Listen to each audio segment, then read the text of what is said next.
بسم اللہ الرحمن الرحیم۔ السلام علیکم ورحمۃ اللہ وبرکاتہ۔ ناظرین، میں ہوں آپ کا میزبان حکیم حافظ محمد اویس۔ امید ہے اللہ تعالیٰ کی بارگاہ میں کہ آپ بخیر و عافیت ہوں گے۔ اللہ تعالیٰ سب کو صحت و سلامتی والی زندگی عطا فرمائے اور ہر قسم کی آفات و بلیات سے محفوظ فرمائے۔ دوستو دیکھیں، آج شب معراج ہے، تو آپ دیکھیں گے فیس بک پہ، یوٹیوب پہ بعض لوگ جو ہیں وہ مختلف پوسٹیں شیئر کرتے ہیں مختلف نوافل کے حوالے سے۔ تو وہ مختلف طریقے ہوتے ہیں، بعض بزرگوں سے ان کی نسبت ہوتی ہے، روایات ہوتی ہیں بعض۔ تو سبھی نوافل جو ہیں، جو بزرگوں کے طریقے ہیں یا مختلف روایات کے حوالے سے جو دوست احباب پیش کرتے ہیں، ایسی پوسٹیں بنا کر بھیجتے ہیں یا ویڈیوز بنا کر بھیجتے ہیں، سب اپنی جگہ پہ درست ہیں۔ لیکن آج میں ایک بڑی اہم بات کرنے لگا ہوں، وہ یہ ہے کہ فقیہ ابو اللیث سمرقندی رحمۃ اللہ علیہ نے ایک بڑی پیاری بات لکھی ہے۔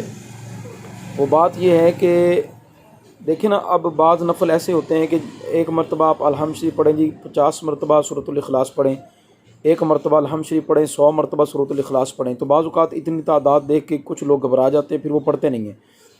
تو مطلب یہ سوچ جاتے ہیں کہ یار اتنی تعداد ہے تو تھک جائیں گے، اتنا ہم کھڑا نہیں ہو سکیں گے یا ہم سے پڑھا نہیں جا سکے گا۔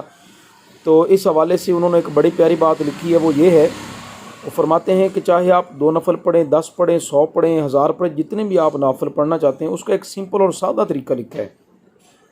سمپل اور سادہ طریقہ یہ ہے کہ آپ جتنے بھی نوافل پڑھنا چاہتے ہیں ان کے ایک تعداد آپ رکھ لیں، یعنی اس میں طریقہ کار یہ ہوگا کہ ہر رکعت میں، پہلی دوسری رکعت میں، ہر رکعت میں، پہلی رکعت میں بھی اور دوسری رکعت میں بھی ایک مرتبہ الحمد شریف تو آپ پڑھیں گے ہی، اس کے بعد ہر رکعت میں 3 مرتبہ سورۃ الاخلاص پڑھ لیں، پہلی رکعت میں بھی اور دوسری رکعت میں بھی۔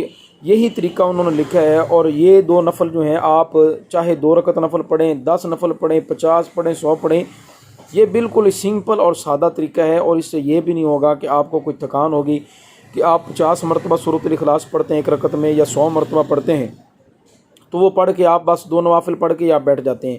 ٹھیک ہے، ان کی برکتیں اپنی جگہ پہ، برکت کو جھٹلانے والی میں بات نہیں کر رہا، یا یہ نہیں بات کر رہا کہ وہ طریقے غلط ہیں، وہ بھی اپنی جگہ پہ درست ہیں، ان کی فضیلت اپنی جگہ پہ، ان کی برکتیں جو ہیں وہ اپنی جگہ پہ ہیں۔ لیکن یہ ایک بہت سادہ اور سمپل سا طریقہ ہے، اگر اس طریقوں کو بھی اپنا لیا جائے تو انشاءاللہ تعالیٰ اس سے بھی فیوز و برکات ملیں گے۔ السلام علیکم ورحمۃ اللہ وبرکاتہ۔